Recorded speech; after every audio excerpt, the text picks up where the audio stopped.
अस्सलामुअलैकुम। जियो न्यूज के साथ मैं हूँ राबिया अनम और मैं हूँ मोहम्मद जुन्नैद। सबसे पहले जियो हेडलाइंस।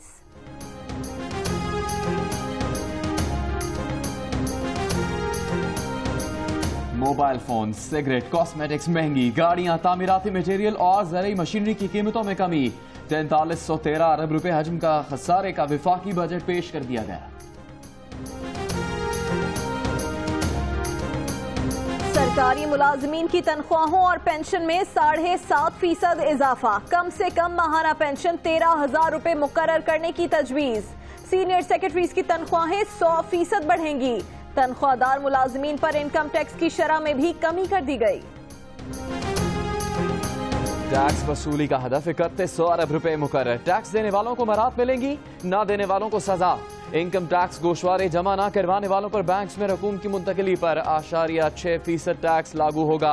टैक्स चोरों के कारोबार में भी टैक्स की शरह टैक्स देने वालों से ज्यादा होगी।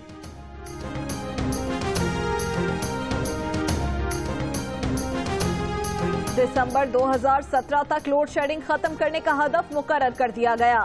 बिजली के शोबे में 142 अरब 41 करोड़ रुपए खर्च किए जाएंगे।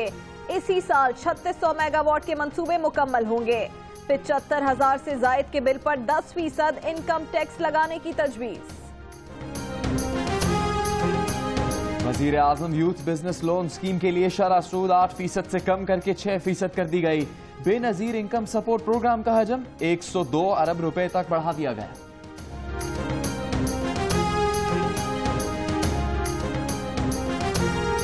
मुल्क भर में सड़कों का जाल बिछाया जाएगा। पाक चीन इक्तिसादी राहदारी और लाहौर कराची मोटरवे के इब्तिदाई फेज मुकम्मल किए जाएंगे। कराची के लिए ग्रीन लाइन बस सर्विस मंसूबे का ऐलान। खैबर पख्तूनख्वा के नए सनती यूनिट्स को 5 साल के लिए टैक्स की छूट। अफगानिस्तान को बरामदात पर भी टैक्स में कमी। खैबर पख्तूनख्वा के लिए विफाकी बजट में खुसूसी मराहत।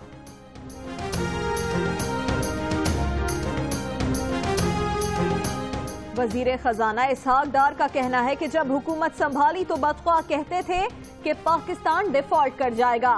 मुआशी पंडितों को गलत साबित किया। हमारे इक़दामात से मईशत संभल चुकी है। और गिलगित बल्तिस्तान में इंतखाबात की तैयारियां, सियासी गहमा गहमी अरूज पर। नून लीग और पीपल्स पार्टी की गिलगित में रैलीज।